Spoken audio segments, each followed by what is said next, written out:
Hi, I'm Jennifer Janish, owner of Adored Salon and Adored Signature Hand-Tied Hair Extensions. I'm obsessed with curly hair. I cut it, style it, and extend it, and this podcast is all about my curly girl obsessions that stretch far beyond just curly hair. Hey, it's me, Jennifer, from the Curly Girls Obsessions, Adored Signature Hand-Tied Hair, Adored Salon, Jennifer behind the chair. Like all those things. This, I believe, is either going to be episode 49 or 50 of this podcast. And I I am so freaking proud of myself. I can't stand it. That most episodes I think make it to 12. Most podcasts make it to 12 episodes. So to get this far is pretty epic. And today I went through the stats of all the podcasts and I was again shocked. Like I haven't liked to look at the stats for a long time because obviously, when you first start something, there's not a lot of awareness that it's happening. And you're like looking at it and it says three viewers or, two downloads. And you're just like, oh my God, is it ever going to be something that grows into something that I'm proud of? And like, I am proud of the fact of all the information that's been put out there, but it's kind of taken me this long to figure out how to deliver something worthwhile. Or not talk on and on and on about the same thing. And maybe you agree with me, maybe you disagree with me. I don't know. But actually, the first podcast that I ever did has the most downloads, and it's Who is Jennifer Janish? And in that podcast, I start from my childhood and I come to now discussing, like current time, discussing my life and a lot of the details of who makes me who I am today. And that person is, uh, a mom of four, a wife. I've married my high school sweetheart, and we had four children together. We're still married. Like, I guess that's pretty epic in today's world, too. And my kids are 23, 20, 17, and 16. I am going to do a podcast where I have each one discuss what they loved about working with me and what they didn't like working with me. One of them still works me with me now, my third child, my daughter, London. And so they've all agreed to do this. So it should be exciting. I'll put that all into one episode eventually. And then stylist for 35 years, salon owner for 12. Well, it'll be 12 April 2nd. And then the creation of Adored Signature Hand Tied Hair, that is 6 years old. That is surprising. And then this podcast is, I believe I started in 2023. So it's pretty impressive. At least I think so. Anyways, um, I hope you laughed at that too, because I know I laugh and I'm laughing at myself. But I can see all of you that are out there watching. And I mean, in my mind, I can see you. I have a feeling of who you are, what you do, what you look like, what your values are, because if you keep watching me talk, you know what my values are. And it's hard work and work with intention, be kind, be good to your people, and do the right thing. I hope that's portrayed in these episodes as I talk about all the things that go on in my life. And maybe this next portion or podcast isn't necessarily be kind. It's me just questioning the things that are going on right now within this industry that shock me to no end. and that is the hair extension industry. So, as you guys know, if you've listened to multiple episodes, I have been an extension artist now for over 15 years. And when I started that journey, I started with K-tips.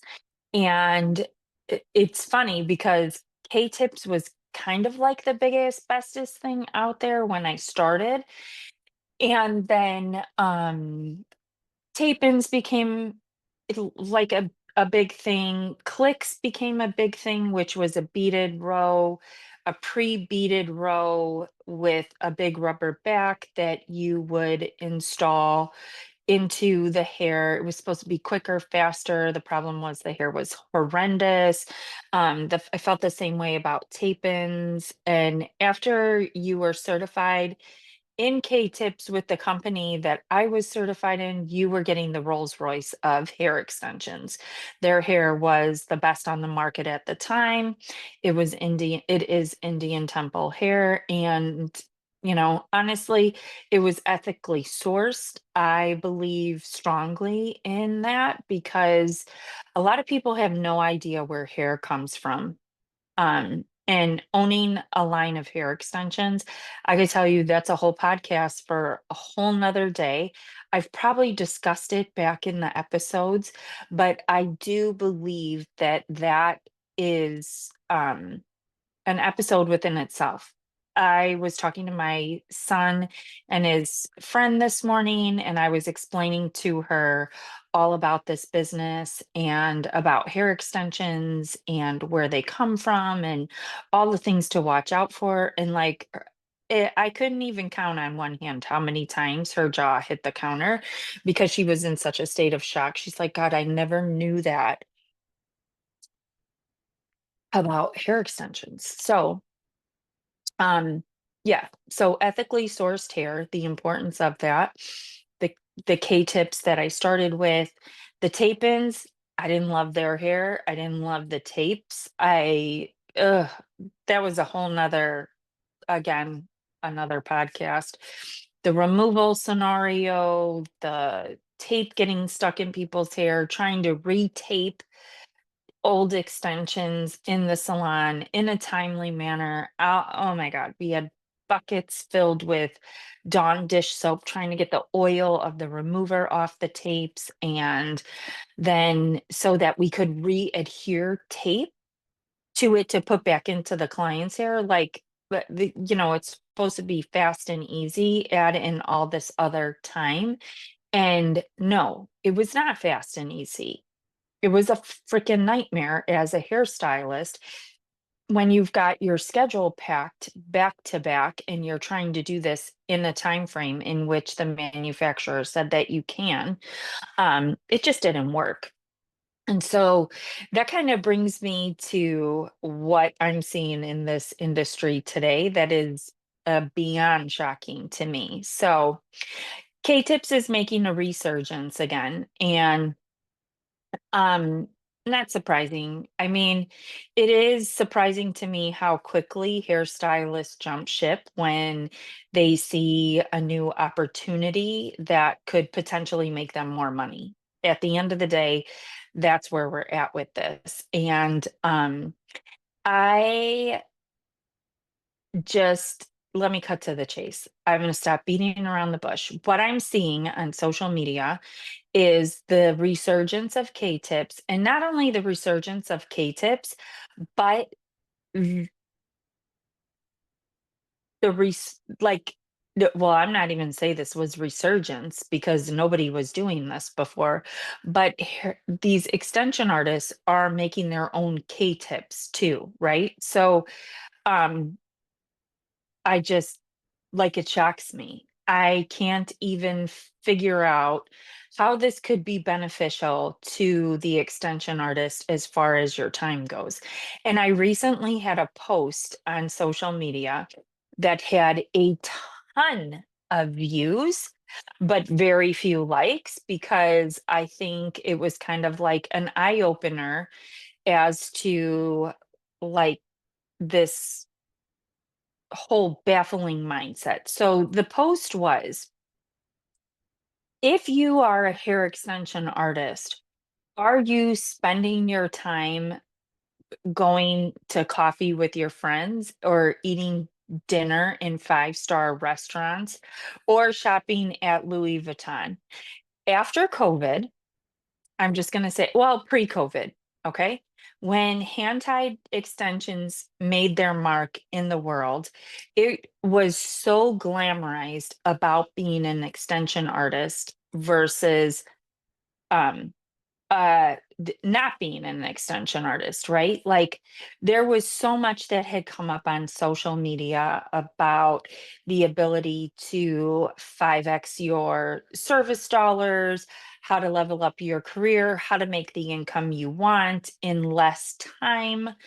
And let's be real, extension artists, if you're doing it right, you are making a really good living on what you do as a service provider. And hairstylists make a really good living on what they do as a service provider, right? But the extension artist is leveling up their expertise, the classes to learn how to do extensions. If you're taking the right ones, typically costs a lot of money because they take a lot of time, right? It's not the 6-hour install class or the 2-minute YouTube class. Like we discussed that in other podcasts. It's an install class that spans over 2 to 3 days, super in depth. Um, and if you take my class, it spans over 3 days. It's very in depth. And I like to keep the class size small so that there's a low educator to student ratio. And that way you get what you came for.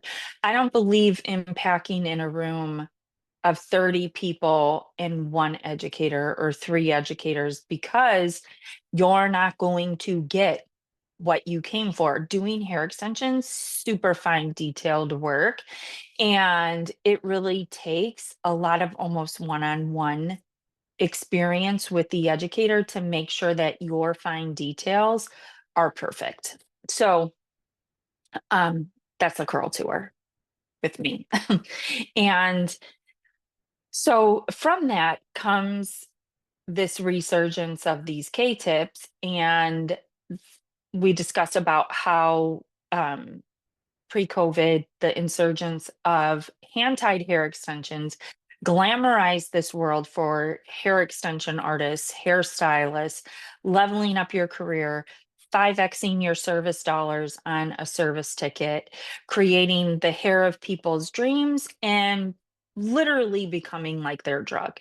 Because let's face it, if you love your hair and your hair extension artist is the person delivering it, it does become like a drug, just like getting a tattoo. They say, I don't have any, but they say if you get one, odds are you're going to get more because you love it. Well, when it comes to hair extensions, when your hair looks fabulous because you've put in some bonus hair, you're going to continue getting that bonus hair no matter how it has to happen, right? So, um, I say this about how the stylist is spending their time because with the resurgence of these K-tips is also becoming this education on how to make your own K-tip hair extensions for your clients. And I just like every time I watch these videos, I'm in shock that people actually want to spend their time doing it. Um, just doing a K-tip install for me was anywhere from when I'm going to go through this email that Adored Signature Hand Tied Hair had sent out, and it was me breaking down the timeline of doing a K-tip install, right? Because what drew me to hand tied hair extensions was one, less attachment, means that it's better for the client's hair. Two, faster install.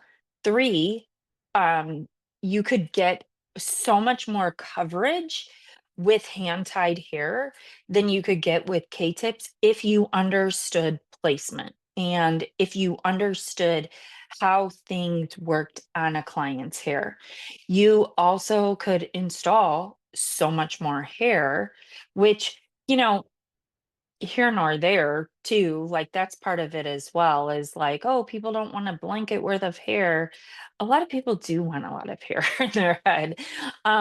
But for those of them that don't, so you put less hair in a row, right? And um and so with that, I guess I became part of the hand tied hair movement because I also wanted to experience, right? Less time putting in hair extensions. I wanted to make more money. Standing behind the chair, I was not getting any younger, and nor did I want to spend more time on things that weren't going to put me over that threshold of making the income that I wanted. This career is not an easy one. Not only do you have to be the hairstylist with a smile on her face from, 9 a.m. to 9 p.m., if that's the hours that you chose.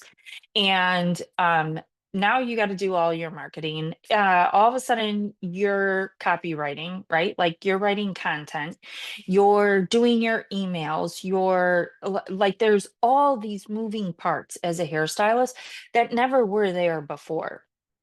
And so, why would I want to spend more time installing hair extensions if I could spend less time installing hair extensions, making the same amount of money, right? And also, here's this glamorous life that we've been thrown with. How are you spending your time? Because now you're doing more installs in less time, or you're just doing the same amount of installs in less time and you've got more free time to spend with your family, your friends, your spouse, like taking vacations and all the things, right? Like that's how all of this was promoted with the hand tied movement. Sounds freaking great to me. Bring it, because I needed it, right? Being where I was in my career 20 years in, I was that stylist working from 9 a.m. to 9 p.m. I was that stylist working, a lot of hours behind the chair, multiple days, coming in on my days off, missing my kids' sporting events, missing, so many things over the years because of the way that I thought my career schedule had to be. And the hand tied hair extensions changed that because I could do it in less time. And these clients who were already extension clients valued that time and were willing to take time off of work for it to get it done, like a doctor's appointment or a dentist appointment. It was definitely respected, right? So that's how I became so involved in hand tied. That's why I started Adored Signature Hand Tied Hair, because I liked the install methods, taking less time, creating gorgeous hair in a reasonable amount of time that my clients also appreciated too, because they were my clients also when I did do K-tip installs.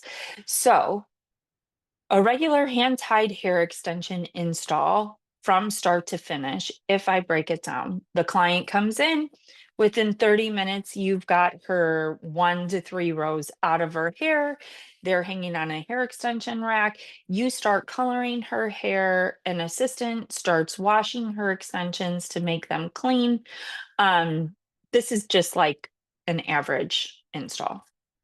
And so, um, or we prep them to be colored. Or if we're going to color them and they need a root, we'll remove them, reinstall them, color the hair, color the extensions at the same time, wash it all together and style it. That works great when you're styling it curly because the hair has to be wet, not blown out smooth.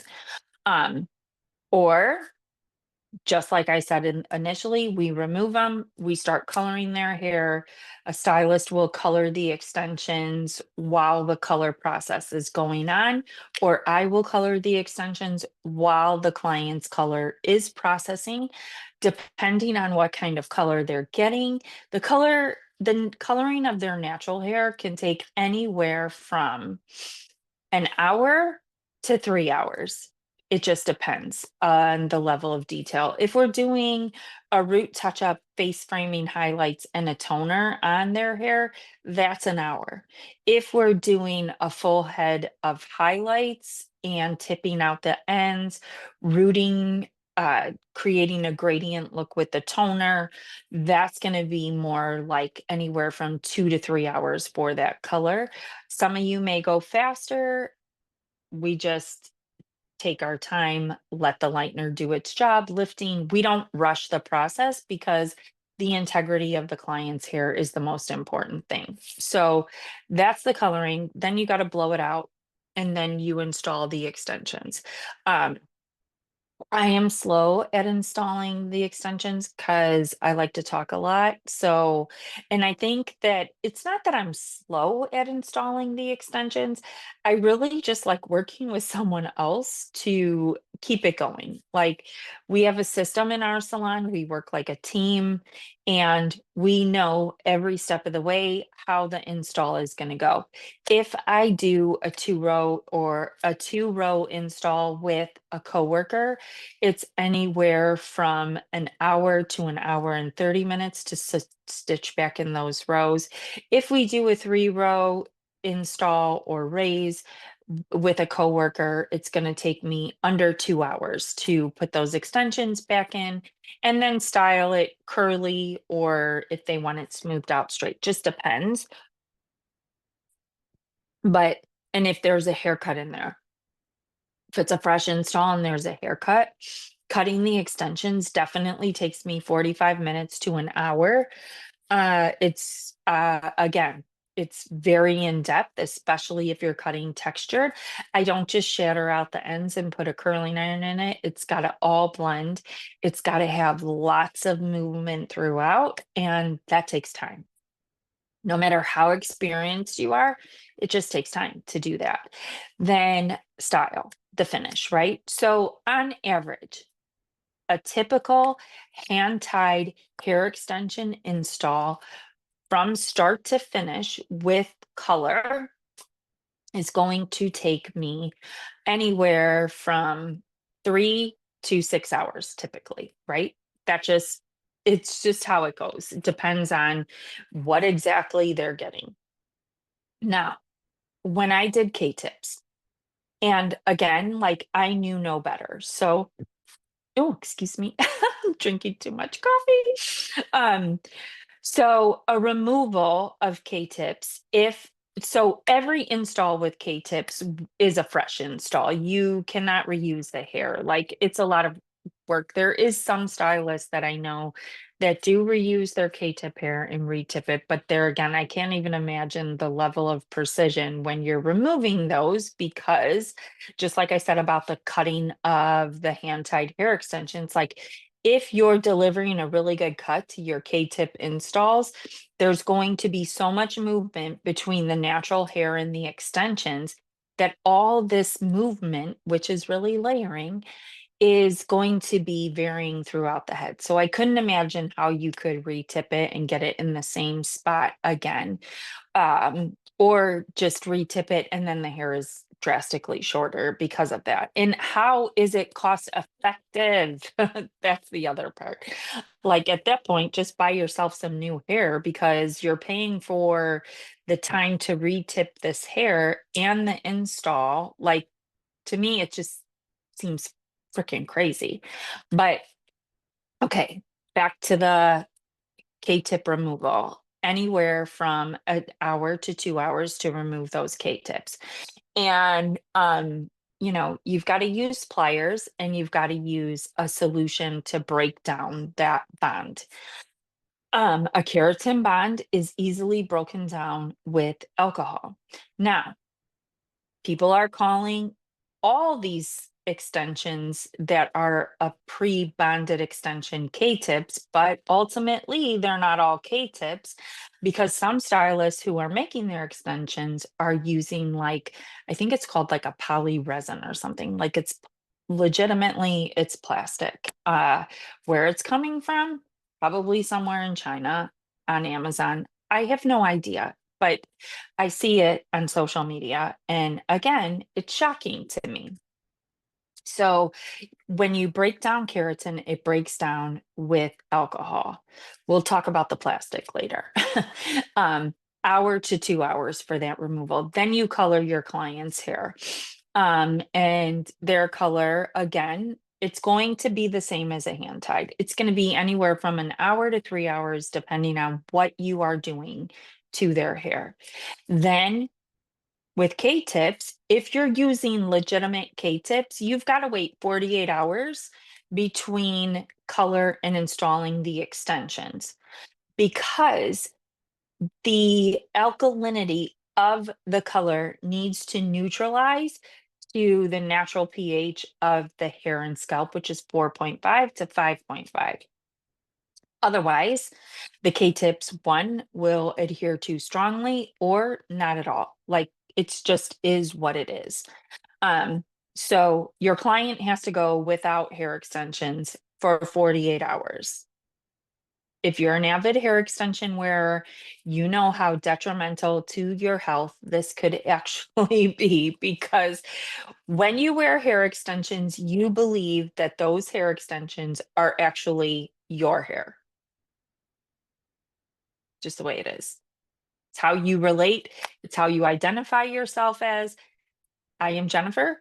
I wear 2 rows of hair extensions for volume. I used to have 3 rows and have a ton of length. I took off about 8 inches of length when I removed those and just put hair in for volume because I wanted to see how it was. And it was really fucking hard in the beginning to get used to this hair. But granted, I took out those 3 rows and I had this hair in my head immediately. So it wasn't like I was sitting there feeling like a homeless hair person without the extensions, right? So you got to wait 48 hours. 48 hours passes, your client comes in, and you have to really clarify their hair. 2 shampoos with a clarifier, and then we would put on this Malibu color prep underneath a hair dryer for anywhere from 30 to 45 minutes just to remove any minerals from the water, from any like if there was any residue from the color from 48 hours ago, like all the things got to come off the hair. The hair has to be legitimately squeaky clean to reinstall the K-tips. Then the client finishes under the dryer. They get shampooed twice again.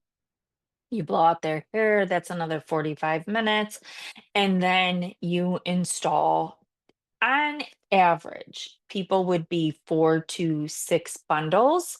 And we always cut down these strands into smaller pieces because we were not delivering the Britney Spears macaroni noodles, right? And if you want to Google that, if you don't know what that is, when Britney Spears had her breakdown, shaved her head, she got K-tips installed, you could see the macaroni noodles and it's hideous. And that was because the bonds that were installed in her hair were too big. So we always cut our bonds down super fine. So anywhere from 4 to 6 bundles was 2 to 300 attachments on their hair in comparison to a hand tied install. We had less attachments, so anywhere from I would say 20 to 40 attachments versus 200 to 300. Now, why is that important? Because every single attachment is an opportunity to cause breakage in the hair with hair extensions. That's how hair extensions gets its bad rap because a lot of people think that it causes damage. Typically, the damage is not caused from the hair extensions, it's caused from bad install practices or the extension artist really doesn't know what they're doing. Or, and this does happen, the client's extensions get ripped out. Yes, it it happens. We actually had to put it on our take-home care sheet that nobody is allowed to pull on your hair after you get hair extensions. Just saying. Nobody's allowed to touch my hair ever, like hands off. Takes me a long time to do this hair, but not everybody feels that way about their hair. So, just as an FYI, these things happen. Um And so you've got all those attachments. Each attachment takes time to put in, right? Because if you're doing it properly and you're sectioning and you're not getting crosshairs, which crosshairs is another opportunity for damage and is very painful, to install 4 to 6 bundles of hair, 200 to 300 attachments, it would take anywhere from 4 to 7 hours just for that portion. And some of my clients had super thick hair. Some would take me 8 to 10 hours to install all the hair that their hair required to look good with a K-tip install. Yes, your eyes are crossed at the end of that. It's a lot of work. Your hands hurt. And then you've got an hour after for a haircut and then another 30 to 45 minutes of styling time, right? Because everybody wants their hair to look like $1,000,000 after that. But what's not talked about in here is the time that we would spend pre-blending and cutting this hair.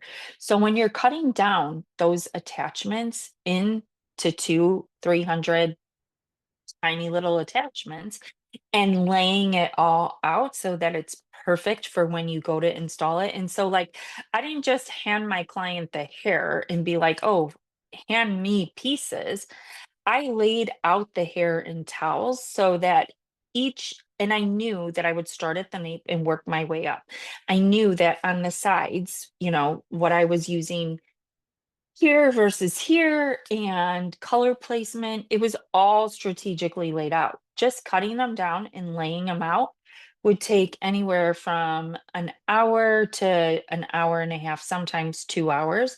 If I had to pre-blend them, and what that was taking a brown piece of hair extensions and a blonde and putting it together to create a dimensional highlighted look without putting a brown, a blonde, a brown, a blonde next to each other, because when you do that, it looks super streaky and it's checkerboardy. It just doesn't look blended and pretty. So when I would pre-blend them, that would add on at least another hour, if not two, right? And I hated pre-blending so much. I taught my kids how to do it, and they were pros. They actually loved doing it, thank God, because it was my nemesis. So at the end of the day, the K-tip install, with all those things considering, would take on average, and this is starting out from the very beginning, the removal of the old set coloring, the waiting, the under the dryer with the clarifier, the blowout, the install, the cut, the style. On average, it was 15 hours worth of work. That's fucking insane, right? And it's insane to think that for 15 hours of work, I could charge with hand tied hair extensions the same amount for 6 hours. Now, let's talk about the fact that the stylists are making their own hair extensions.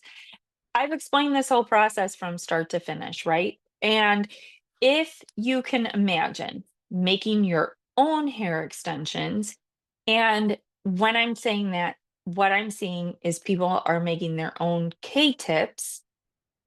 I just told you how much time it took to pre-blend them, and that meant that all those little strands of hair were already with a keratin bond connected together. There was no mess of me trying to pull 15 to 20 strands out of thousands of strands of hair and dip the tips in keratin to create my own keratin bonded extensions. I can't even fathom the mess that happens when you're doing that. Even if you have all the proper tools, to me, I'm just like, wouldn't we rather be at coffee with our friends or at that nice dinner with our spouse or hanging out with our children? Because I can't even fathom creating like the dimensional hair that I talked to you about that I would do pre-blending if you're pulling strands and you're putting them together and you're dipping them in whatever the substance is and melting that with a flat iron to create the keratin bond. I mean, to me, it just sounds like bananas when you can go and you can buy your hair extensions and it's part of the cost of the install and your clients are already used to that. Like at one point, you're trading your time for money and money for time, right? Like it in my brain, I just can't wrap it around the fact of why this seems so appealing. Maybe it's because I own my own line of hand-tied hair extensions. Maybe it's because I've been in the industry for so long and using my hands for so long that my knuckles are like, you could see that, like, my right hand knuckles are so much bigger than my left hand knuckles, and that comes from repetitive work over time. I'm sure K-tips played a role in it. I'm sure, cutting with scissors, yada, yada, yada, all the things did it, but I just can't fathom why it would be beneficial to make your own hand-tied hair extensions in today's world where we can purchase them. It's like the DIY psychosis. Um, it's a lot that can go wrong. It's a lot of money that can be destroyed. And then it's where is the hair ethically coming from? I touched on that in this post too, because so many people have no idea where hair extensions come from. And like I said, that's a whole nother podcast. I mean, because I've been in the industry of owning my own hairline for 6 years, I've seen a lot of things that are pretty freaking crazy within this industry. And I know a lot about what goes on in this industry in order to get hair. That's why Adored Signature Hand Tied Hair comes from India, because India sources hair from its temples, where the Hindu religion believes in this tonsuring, which is a pilgrimage to the temples to shave their heads for rite of passage into certain age, better health, wealth, you name it. They go there and they offer up their hair to the gods as a sacrifice for better, right? And the temples sell the hair. The people know that the temples are selling the hair so that the temples can reinvest that money into their community or their temple. Um, the temples employ 10 to 12,000 barbers a day to make this happen because that's how many people in India are pilgrimaging to the temples in order to get their heads shaved. Like nobody's forcing them into this, if you get my drift of where hair can come from. Um, Not everybody is so lucky that that's how it happens. So, that's my spiel on hand-tied extensions and where I see things going in this industry and how shocking it is to me that we have gone from glamorizing the life of hair extension artists and your ability to provide a service that is about 5 times the cost of a regular service in a hair salon, and you've prided yourself on the education that you've paid for, all the things, right? And then you go and make your own hair extensions, like the nitty-gritty details that can be taken care of fast and easily by someone who knows exactly what they're doing in order to make this process faster and more efficient for the hairstylist. So I'm just going to leave it at that nugget because I honestly believe that that's where it needs to be led. Like, we can just think on this one and let it resonate with, is that what you want to be doing with your time as an extension artist? Or would you rather be doing other things that don't seem like a DIY home project? So, signing off, I hope this episode gave you good insight. I hope you learned something. I hope it caused you to think and pause for a little bit too, because um, this crazy information revealed in here. um, if you don't already follow me on social media on Instagram at Jennifer underscore Johnson underscore Janish, Adored Salon, all one word. That's another one, or the hairline adored underscore signature underscore hand tied underscore hair. I know it's a mouthful, but it just is what it is. Or on YouTube at Adored Salon Lombard. That's where all these episodes are on YouTube. If you're watching from there, thank you so much. And wherever you are watching from, if you could subscribe or follow and write a review, send this to a friend if you thought that there was great benefit from it or that they could benefit from it. And I hope to see you next week.